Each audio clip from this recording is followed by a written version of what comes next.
ರಾಜ್ಯದ ವಿವಿಧ ಜಿಲ್ಲೆಗಳಲ್ಲಿ ಭಾರೀ ಮಳೆಯಾಗ್ತಾ ಇದೆ. ಅಷ್ಟೇ ಪ್ರಮಾಣದಲ್ಲಿ ಅವಾಂತರಗಳು ಕೂಡ ಸೃಷ್ಟಿಯಾಗ್ತಾ ಇರುವಂತದ್ದು. ಮತ್ತೊಂದು ಕಡೆ ಇನ್ನು ಡ್ಯಾಂಗಳ ನೀರಿನ ಮಟ್ಟ ಕೂಡ ಹೆಚ್ಚಾಗಿದೆ. ಹಾಗಿದ್ರೆ ಯಾವ್ಯಾವ ಡ್ಯಾಂನ ನೀರಿನ ಮಟ್ಟ ಹೆಚ್ಚಾಗಿದೆ, ಒಳಹರಿವು ಹಾಗೆ ಹೊರಹರಿವು ಅನ್ನೋದ್ರ ಕುರಿತಾಗಿ ನೋಡ್ತಾ ಹೋಗೋಣ. ಲಿಂಗನಮಕ್ಕಿ ಡ್ಯಾಮ್ ಸಾಮರ್ಥ್ಯ ಇರೋದು 151 TCM ನೀರು. ಸದ್ಯಕ್ಕೀಗ ಒಳಹರಿವು ಎಷ್ಟಿದೆ ಅಂದರೆ 19,684 ಕ್ಯೂಸೆಕ್ ನೀರು ಒಳಹರಿವಿದ್ರೆ ಹೊರಹರಿವು 1,577. ಇನ್ನು ಸುಫಾ ಜಲಾಶಯದ ಸಾಮರ್ಥ್ಯ ಇರೋದು 145 TCM ನೀರು. ಒಳಹರಿವು 2,832 ಇದ್ರೆ ಹೊರಹರಿವು 3,467. ಇನ್ನು ವರಾಹಿ ಜಲಾಶಯದ ಸಾಮರ್ಥ್ಯ 31 TCM, ಒಳಹರಿವು 1,668. ಸದ್ಯಕ್ಕೆ ಈಗ ಹೊರಹರಿವು ದಾಖಲಾಗಿಲ್ಲ ಇಲ್ಲಿ. ಇನ್ನು ಹಾರಂಗಿ ಜಲಾಶಯ ಇಲ್ಲಿ ಸಾಮರ್ಥ್ಯ ಇರೋದು 8.50 TCM. ಇನ್ನು ಒಳಹರಿವು 1,425, ಹೊರಹರಿವು 200. ಇನ್ನು ಹೇಮಾವತಿ 37 TCM ನೀರಿನ ಸಾಮರ್ಥ್ಯ ಹೊಂದಿದ್ರೆ ಇಲ್ಲಿ ಒಳಹರಿವು 4,252 ಹಾಗೆ ಹೊರಹರಿವು 250 ಕ್ಯೂಸೆಕ್ ನೀರು. ಇನ್ನು KRS ಡ್ಯಾಂನ ಸಾಮರ್ಥ್ಯ ಇರೋದು 49 TCM ನೀರು.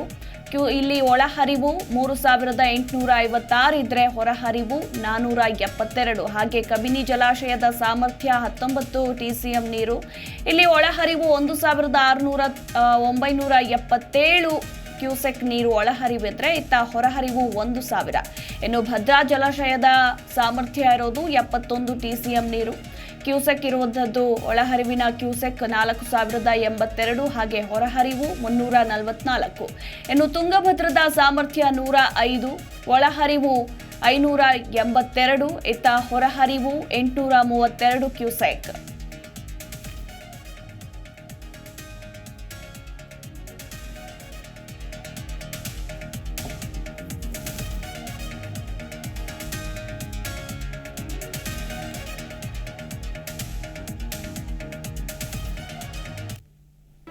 ಜಿ ಕನ್ನಡ ನ್ಯೂಸ್ ಈಗ ನಿಮ್ಮ ಮನೆಯಲ್ಲೇ ನೋಡಿ. ಎಲ್ಲ ಕೇಬಲ್ಗಳಲ್ಲಿ ಈಗ ಲಭ್ಯ.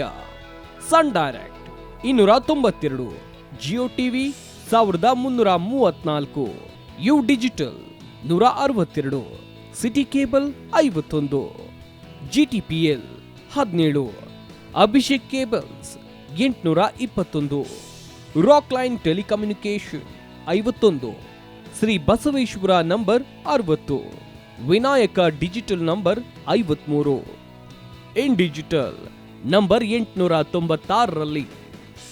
ನಿಮ್ಮಿಷ್ಟದ ಜಿ ಕನ್ನಡ ನ್ಯೂಸ್ ನೋಡಿ ಆನಂದಿಸಿ.